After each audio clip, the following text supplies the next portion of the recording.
মা এখানে একসাথে দুটো বর? না না, এটা দুটো বর নয় রে বাবু, একটা হচ্ছে রিয়েল বর, একটা হচ্ছে নিট বর। সেটা আবার কি মা? ওই একটা বিয়ের নিয়ম। ওই দেখ ওখানে আবার কি হচ্ছে দেখ। ওরে বাবা মা, এগুলো কি করছে? আগুন নিয়ে কি করছে এরা? এটাও একটা ওই বাঙালি বিয়ের নিয়ম রে বাবু। ওই মজা করছে এরা, খেলা বলতে পারিস, বুঝলি তো? ভয় দেখাচ্ছে, আর কিছু করবে না। আমার তো খুব ভয় লাগছে মা, আমার বিয়েতে কিন্তু এই নিয়মটা একদম করবে না। আচ্ছা, তোর বিয়ে থেকে এই নিয়মটা একদম পুরোপুরি বাদ দিয়ে দেবো, বুঝলি? ওই দেখ বউ এসছে, চল চল দেখি।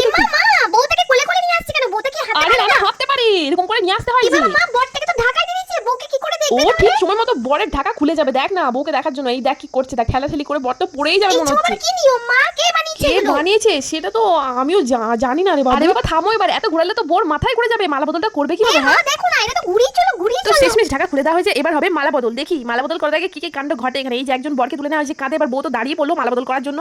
দেখলো যেভাবেই হোক আমাকে মালা বদলটা করতে হবে। তারপর সবাই ভাবলো না না, এদেরকে ছেড়েই দিই, দাঁড় করিয়ে দিয়েছে। এবার সোজা সাপটা ভাবে মালা বদল হবে ক্যামেরাম্যানের মতো, কারণ আজকাল তো পুরোহিতের থেকে ক্যামেরাম্যানের মতই সবকিছু বেশি হয়। না না, মানে এটা আমার বক্তব্য নয়, এটা ওখানকার পুরোহিতগুলোই বলছিল।